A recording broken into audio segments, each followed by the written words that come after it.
audience, welcome to the American Conversations. In today's program, we have Katherine Hughes. Katherine Hughes is the Executive Director of Peace Brigades International USA, which in short is known as PBI-USA.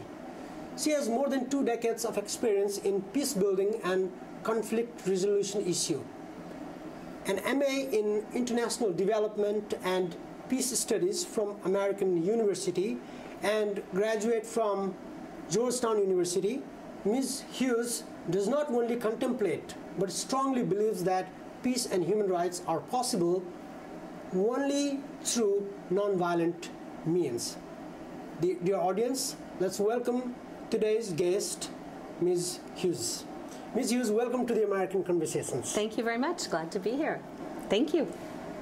Could you please tell us in brief about what Peace Brigades International does in the world context? Sure. Peace Brigades International, we're an international nonprofit organization, and we're about 31 years old now, so we've been around for a while. Our main focus is working in the field and actually protecting human rights activists, communities, and organizations that are working for civil society change in their own societies. And Peace Brigades has programs all around the world in areas of conflict. We have people that volunteer in the ground, in the field, to protect human rights activists. And right now we're in Mexico, Guatemala, Colombia. We're moving into Honduras because of the great need. We're also in Nepal. We're moving back into Indonesia. And we've just started an African program in Kenya that we're very excited about. At any one time, we have 75 plus volunteers on the ground, and we focus with advocacy, with physical accompaniment of those people when they're in danger, to help give them space to do their own work in areas of great danger. So, what inspired you to be engaged in international peace building? Yeah, so ever since I was young, in high school and before, my family, my parents were very close, and they were involved in community activism, involved in politics, involved in helping change the world in their own ways. And so I learned that I had a voice, that I needed to use that voice. And as a female and as an American that was influencing the world a lot of times in positive ways, but also maybe negative ways, that it was important for me to speak out, for me to work with others to try to create change. And I feel a strong solidarity over the years with people that are willing to risk their lives, are willing to really work hard and work with others to create change in their own societies. Very early on, I became involved in the issues in the Middle East, in Palestine, Israel, Syria issues, and actually traveled to the Middle East in 1988 during the first Intifada, which was a nonviolent uprising against oppression for the Palestinians, and it greatly impacted me. I saw what my country's money was doing. I saw people being shot, children being shot, and felt a really strong need to get more engaged and to help change the world for the better by working in my own government, but also in solidarity with people around the world that felt the same way. And I guess you were also an expert on Middle East, and you reported to the Parliament on the issues of human rights there. Actually, my specialty over about 25 years, I really did focus a lot on the Middle East issues, and I've worked in a number of nonprofit organizations, humanitarian organizations, human rights organizations, and also worked in the Palestinian peace process as well, working as kind of a conduit between the State Department and the Palestinian delegation that was involved in the peace talks at the time. So why especially, what especially attracted for you to join PBI-USA? Yeah. So Peace Brigades International is well known in certain areas of human rights. It's not as well known as Amnesty as other organizations, and we've kept a low profile on purpose because we wanted to keep our teams on the ground and the human rights activists safe, the ones we're working with. But Peace Brigades attracted me because we do immediate work in the field. We're actually not just talking about things, not just focusing on policy, although we do that too, but we're actually in the field with the human rights rights activists in solidarity, help protect them and allow them to do their work. I also love the idea that it's driven by the local human rights activists. We don't go into a country and say, you need to fix this thing or this is how you do it. We realize they have their own wisdom, their own knowledge, and they have to live with the outcomes. And so we create a space for peace and security for them to continue to do their work and act in solidarity with them, but we don't try to push things or lead the way. And that really attracted me about PBI. Could you tell us and the audience of the American Conversations about the history of PBI? Why PBI was born when the United Nations also has a peacekeeping operations? Yeah, so Peace Brigades was born because there were really concerned civilians in Canada, in the US, including some of Gandhi's followers at the time from India, and Buddhist followers, and assorted other secular groups, got together during the early 80s when the Central American wars were ongoing. The US was funding many of those. There was wars in the Middle East at the time as well, and the civilians here, citizens, felt a really strong commitment to changing things and to helping protect civilians against war. And they saw a lot of civilians being killed in those wars, and peace was not moving forward. They tried to go to their own governments and tried to change things, and they didn't see that that was working. So they felt a responsibility outside of the UN or outside of a formal governmental structure to go in as civilians and to try to create their own peacekeeping forces. Peace Brigades, the name came from Shante Sena, which is in Hindi, Peace Brigades or Yes. Peace Army. Yes. And the idea is if you have an army that's focused on war, you need an equal army that's focused on peace. And those people are dedicated. It's not necessarily any safer or any easier. In fact, it can be harder and disciplined to focus on nonviolent change and patient. But you need to go in and try to transform situations through nonviolence, through protests, through not agreeing to oppression, and to acting in solidarity with people that may be out of your society where things may be easier, but who are struggling, and to show them that you care and to show that you are committed to change and to be there in solidarity with them as they take the lead. And so that's what Peace Brigades did. The first teams went into Central America and were in Nicaragua, El Salvador, Guatemala, and helped stand up for many of the victims' families and groups that were looking for people that had been disappeared by death squads, by army groups as well, and who were trying to find their loved ones, to try to find justice, and who were being oppressed and targeted because of that. And so we tried to create a safe space for them to be able to do their work and to be able to move forward. And that's where we began. So what are the very, very successful success stories of PBI worldwide? So I would say we've had a number over the years. Some recent ones include some work in Mexico that we've done. There have been some women defenders there who for 25 years have been asking for justice. One of them is named Tito Redia. Her father was disappeared at a checkpoint back in the 70s in the Dirty War in Mexico in the South. And he was disappeared by the army, but they would never admit to that over the years. And through Peace Brigades, we allowed her to be safe enough to take her case to the Inter-American Commission and then the Inter-American Court, and she won both of those hearings. And because of that, her father now and 1,200 other disappeared families are seeking justice and are going to be looking at reparations and acknowledgement by the Army of what happened. But there's also a piece of that military justice reform has to happen for all of Mexico. So that's a huge impact and a lot of people by one woman standing up, and Peace Brigades allowing her to do that through keeping her safe and allowing her to do her work. So that's one success story. Another one in Colombia, we have helped accompany groups from Afro-Colombian communities and from the peace community, some Latino groups going back in the 1990s to reclaim their land that was taken by paramilitaries, by the government over time in the army, pushed off their land into refugee camps, and they decided to go back and reclaim it. And Peace Brigades was with them both in boats going up rivers for the Colombian group, and also into the forest through donkeys and through hiking, way up in the jungles, which I've been as well, to a peace community that basically said we don't allow either paramilitaries or guerrilla or army into our area. We're a peace community. We don't want to get involved in this war. We don't want to be part of it, and therefore we're going to take a stand, even if people target us for that, and we're going to create peace. And so we've stood by them as well, and they've told us that has allowed it to happen. So those are two success stories I would talk about, and there are many others. So it looks like PBI International works in tandem with the Red Cross as well, because the Red Cross has also got a similar kind of work, but in a larger scale. Yeah, so I would say the International Red Cross on a continuum is completely nonpartisan, which PBI is, but they specifically work with governments as well, mainly with prisoners and others, to monitor to make sure they're safe, and they're very confidential because of that. Peace Brigades International also is nonpartisan. We don't take sides in a conflict.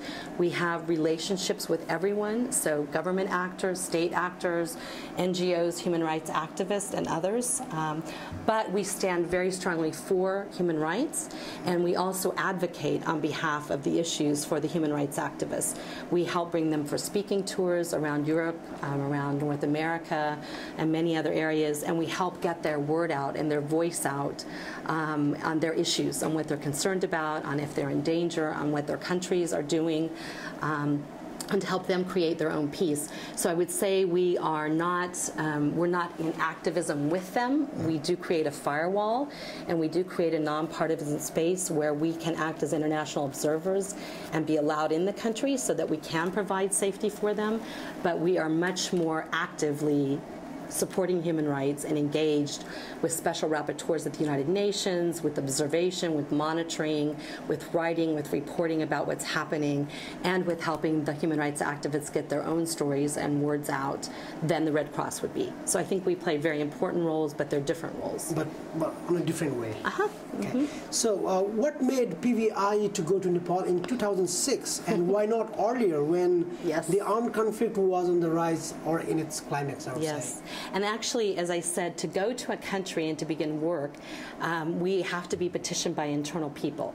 And so there were some groups in Nepal around 2004, including Protection International, which was an international group but based in Nepal, that put out the word to peace brigades that they would like us to come in and help protect human rights activists. We were hearing about people being tortured, being imprisoned, being targeted on both sides of the armed conflict. And so we actually sent a team at that point. We decided that that was a good idea. So after the petition was filed? In 2004, 2005. So we have to form an exploratory team. And the way Peace Brigades International works, and the reason we're effective, is because we take some time. We go and explore the region, we explore the petitioners, we explore the security situation and do analysis. We try to decide whether our style and our form of protective accompaniment would work in that area. There's some areas that it won't work, especially where there's huge vacuums of power. And so we have to make sure that that will work. We have to get to know all the parties, all the players. We have to do research so that when we finally move into a space, we can be protective and actually work. Someone in Guatemala once said to me, one of our team members, at one time in Guatemala, our team house was attacked very early on. And we realized that we had been too closely aligned with some of the activists. And we realized that if we didn't step back a little bit and we picture it like an umbrella, putting an umbrella up, if we can't create a space that is dry and secure underneath that umbrella with us in the center, then we can't promise safety or security to human rights activists. They can't trust us with that, and we really wouldn't have a role to play. So it's really important for us to set that up. So that's why it took a couple of years once we were petitioned to get into Nepal, although we knew it was really an important situation.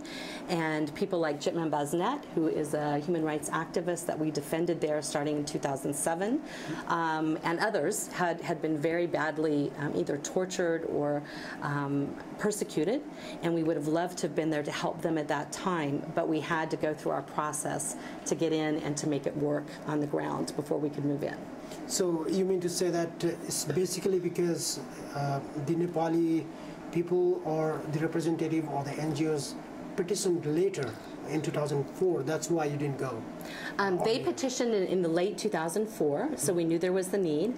But by the time we can put a team together, by the time we can go do a number of trips to do research and to make the connections, and then at the international level, we focus on consensus building, and that's how we make decisions, because we feel like that gets a buy-in from everyone, and that's very important as part of our process. So by the time that was in place, by the time we had funding, by the time that we knew that we would have strong partnerships and that our type of protective accompaniment would actually deter violence, then we moved in as soon as we could, which was in 2006. So my point was, for example, the recent crisis in Syria. If the Syrian the NGOs or the human rights activists who have been suffering a lot there, if they do not petition, you will just keep watching and then wait for the invitation to get in there and intervene, or? Yeah, that's a very good question. And actually, we held a hearing at the U.S. Institute for Peace. We were at a briefing there and in Congress last March.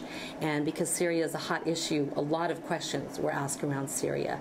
And what I can say to that is, yes, we would have to have someone internally that would petition, because again, as an external body and internationals, to move in without people there really wanting us and seeing the value and asking for it, it wouldn't make sense. It wouldn't be effective in the end.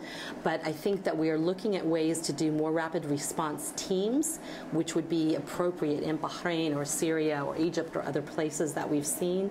And we still haven't, including with our partners, found a way to be effective with our deterrence model, which has a lot to do with relationship building, with networking, with creating a situation where if someone, and one of our nicknames I haven't talked about yet is unarmed bodyguards.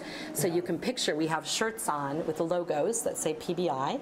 We're known as internationals there. We walk side by side with threatened activists, and that would not be enough to deter violence unless there was a network of lobbying, of backing up both nationally and internationally, that in case they were to attack the activists, in case violence were to occur, we look at a way of making the cost more than the benefit to those dictators or that military or that paramilitary or guerrilla force that's there.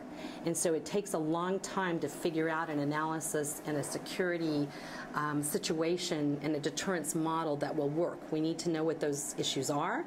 We need to know what the pressure points are before we can do dissuasion and deterrence of violence. Let's get back to Nepal again. Sure. Tell us exactly what you did in the past 7 years in Nepal. Yeah, so we've done a lot in Nepal. I think that one of the main things that we've done in Nepal is create a safe space for peace, again, for activists there and organizations to function. Nepal, of all of our countries that we're in now, has a 100% impunity rate.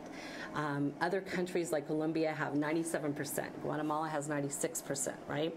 But Nepal has 100%, which means that conflict era cases and the victims there has not been one prosecution for anyone on either side during the armed conflict. And so it's a huge situation there. Because of that, sometimes there haven't been as many direct threats to human rights lawyers and activists across the board because everything's stalled. And the parties that may be guilty or are afraid of justice are sitting back watching. But when things start moving forward, which they are now, including the Kumar Lama case in London, including some cases on the ground in Nepal, then things become much more dangerous during the transformation.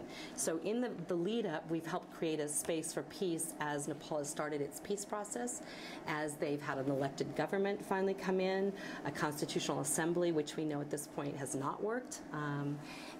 But while we were there, Peace Brigades was there protecting Advocacy Forum, which were many lawyers groups that were going out and trying to file cases and trying to get the justice process movement.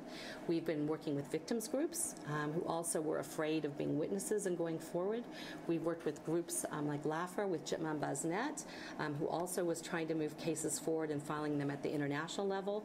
And we've worked with women's groups and a number of Dalit groups and other ethnic groups that feel at threat because of their work in the field. So those are the kinds of things we've done in Nepal so far. So we have learned that PBI board has decided to continue to work in Nepal for another 3 years. Does this mean that human rights defenders are still politically at risk, or are at a heightened level of risk? So right now, to be honest, to update that, we haven't made the final approval, but within the next month and a half, we believe that we will, to extend the program in Nepal. And we always like to work ourselves out of a job, if possible. So we're always looking at, are things getting better? Is peace breaking out? Is it the time now to leave this country and move somewhere else? In Nepal, we were questioning that the last couple of years. Are things on the road enough to peace that it's time that we head somewhere else? And I think in the last year, especially since January, again, many of cases starting to move forward, we've seen a highly increased risk to human rights activists, lawyers, defenders. We've seen journalists beaten in the streets. We've seen many women attacked. And we've seen more and more people that are trying to move justice forward in a number of different areas, including the peace process that's stalled, that's creating more chaos and more uncertainty and more violence on the ground. And we feel like it's a very important time for us to be in Nepal. We're one of the few international human rights organizations that are still there, and so we feel it's a very important role for us to play. At a time when the Peace and Reconciliation Committee is yet to be formed. Yes. And like you said, that the vacuum for peace has been created, but the impunity is at 100% level. So the challenging times are ahead for you as PBI International. That's why it's kind of important for you to be there for another 3 years. Is that yes. what it is? Yeah, that's a good way to put it. And okay. You know, the United Nations mission was there. There was no mandate that the government did not continue the mandate. They're no longer there. The Office on High Commissioner is no longer there. So we're really concerned that if a lot of violence even increases, that there's important to have international observers, international witnesses there that can advocate, that can get the word out about what's happening, that can help protect the human rights activists and allow them to keep doing their work. We feel like it's a really important time for peace for Nepal, that it's a real possibility to move forward, but it's also dangerous of moving backward. And so it's a very critical time, and that's exactly what Peace Brigades International sees its role, sees why we need to be there, and sees that we have more and more requests from human rights activists the last year itself to stay there, and really a lot of appeals not to leave.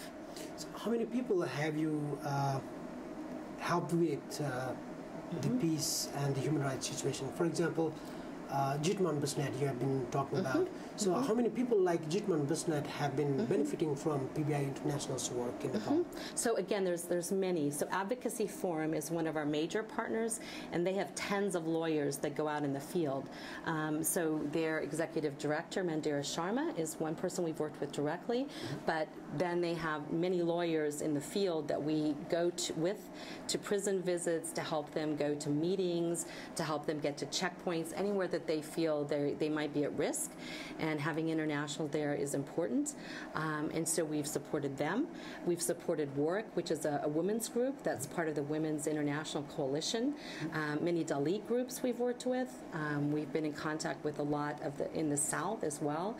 We were one of the only groups that had an office in the Terai, which now is closed but may be reopening coming forth. So there's not an exact number, but every person that we help, there are tens of families, and there's hundreds of people sometimes in a community that benefit from that human rights activists being able to continue their work.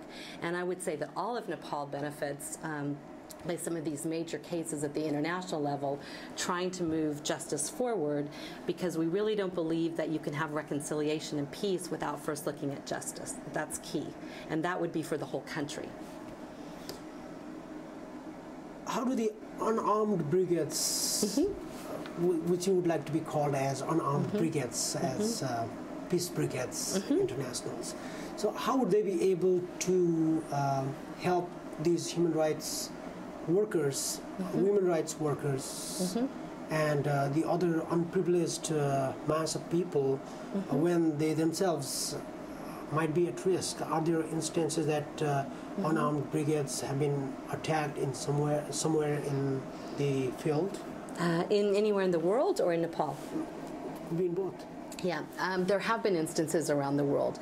I think we feel that in general we've done our job really well. We have created a deterrence model that the governments or paramilitaries or other actors have not wanted to attack us because they know that the cost of attacking internationals, and we have a lot of networks, so we get the word out to the UN, to the EU, to the US Congress, to others around the world if that were to happen, that they don't want to risk that. And so that shows that our model's working.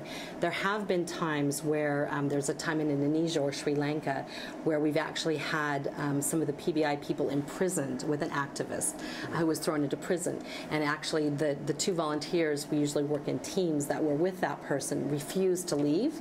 They were told, you can leave, you're internationals. They said, no, we're staying with this person. This is our job. This is what we do. And they stayed, and they actually stayed in prison for a while. But because they were there with the person, they ended up letting him out much sooner than they would have if the internationals wouldn't have been there.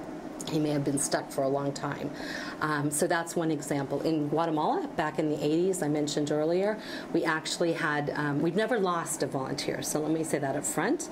We're very excited with thousands of people in 31 plus years working in pretty dangerous areas. No one's ever been killed that's been a volunteer. But there have been a couple of attacks. There were another couple in Guatemala that were politically motivated in the 80s. What happened with that was one was an American who's still around and one was a Canadian. They came back and they testified in Congress to what had happened, to the dangerous situation, and that the government was behind it. And in fact, our government put, in the U.S., put a stop on aid, military aid to Guatemala because of that partially, which has stuck until this moment, and said that unless the human rights situation improves, they're not going to release money to the military. So we turned kind of the attacks in that case to something very positive. So why, in your opinion, the much-awaited this Peace and Reconciliation Commission that we were talking about is still far from happening in Nepal? Why, in my opinion? I think the political will is not always there. And I think that if you look at any monarchies in the world, when people have lived under a monarchy, there are certain autocratic ideas, certain situations, certain class situations that occur, economic oppression, caste oppression, ethnic oppression. It's very hard to transform from that into a democracy. And I think looking at Nepal, the new constitution that was hoped to be ratified, which hasn't yet happened, was almost the most progressive constitution I've ever seen. It's an amazing constitution. It's trying to address everything. It tries to address everything. Yeah. Women's rights, ethnic rights, Dalit rights, etc. Class rights, economic rights. And it may have been too far, too fast. You know, as I said, I'm not a Nepali, and so I can't do an exact opinion on that. But it was so incredibly progressive, and I think there was a lot of hope of this is an amazing success.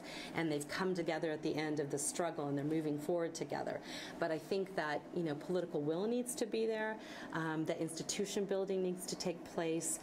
Again, with this Truth and Reconciliation Commission, there are some parts of it that are moving forward, but the international community has a lot of concerns, as do a lot of Nepali human rights people, that it's looking at amnesty or immunity for serious crimes committed. And in fact, that is against international law. It's not in line with treaties and other kinds of things. So you can look at reconciliation, but again, part of that has to be justice. And you can't let everyone that did crimes go free. And so it's really important that you find a transitional justice process that can move forward. And I think in this case, you know, both sides have had issues. Both sides, according to UN reports and other monitors, had human rights abuses during the conflict. And so in some ways, it makes sense for both sides to try to move forward without looking at justice, to try to move toward peace without that. And I don't think that will work. I just think other kinds of countries and experiences we've seen, that hasn't worked. You've done tremendously great work worldwide to maintain peace and protect the human rights situations. So how is it possible? How do the PBI International and PBI-USA get the fundings? So funding is a key issue always for us. We take some government funding and semi-government funding, but it's mainly from European governments who have shown a clear focus on peace and no strings attached to funding. Some of it's from a German government, Norwegian, Swedish aid agencies, groups like that. We get some from Spanish local community groups. In the U.S., we have not agreed to take governmental money because we've been concerned about some of the perspective of that perception, especially in Latin American countries with defenders that we work with. So in the U.S. and in Canada, mainly in the U.K., we take money from private foundations and from individuals. And our individuals with Peace Brigades are not really what we'd call wealthy individuals. There are people that have struggled in the trenches. They're activists. Some of them are 70, 80 years old, and that's been their whole life. And so they're very committed people giving to something they believe in deeply. And we're very careful. We have probably the lowest overhead of any NGO that I know of, international NGO, because we work so much with volunteers as a large part of our contingent, because we're very careful with expenses. So we have limited fundraising and finances, but that's a key part of keeping our work going, and that's always something we have to be aware of. So you said that you're not receiving funds from the U.S. government. Is this because you were concerned that there will be some strings attached if you receive the funds or something? It's because historically there have been groups in Latin America, groups that we've helped defend and human rights activists that have felt that the U.S. military position, the U.S. position with certain governments in their region has not been positive, and that would possibly affect our credibility in the area. And so we're very careful with that, and we listen to their voices. I understand. Thank you. And my last question for you in these conversations would be, what do you think is lacking the most when it comes to Nepal's ever-increasing transition to peace? Yeah. So I think that it's a really important question. And I think in Nepal there's a number of things. Again, I think that it's very important to have justice, as I said. I think with 100% impunity, you can't move forward to reconciliation and peace without having justice for victims. And again, there were many victims in Nepal, as you know, on many sides. I think another root cause of the issue is the economic and class divisions. And again, I think that as you move forward, helping that issue, helping people at the lower ends of the economic stratum get education, get resources, get hope, that will also help stabilize and lead to more peace. I think there's a lot of issues around transparency, around institution building. The people in Nepal seem to be very political aware and active, which is great. And so I think that that's a real plus. But just unifying the country toward a common goal and looking toward a common goal instead of certain interests would really be important.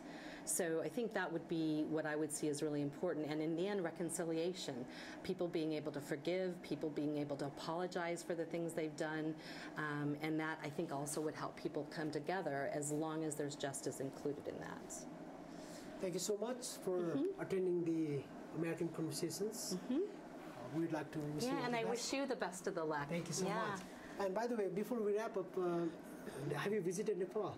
Not yet. I've had 3 trips planned. I've had to reschedule them, but I'm hoping to go soon. And I'm also working on a Nepali foundation, which will help give scholarships to kids. We've started doing that from Dalit families and orphan families, and also looking at helping build health clinics in areas in the rural areas. So I'm really trying to look at giving back in a way humanitarian. I love the Nepali culture so far, and I'm looking really forward to being there because I feel like I really know it already, and I really enjoy it, and I really support your move toward peace because I know it hasn't been easy. Yes.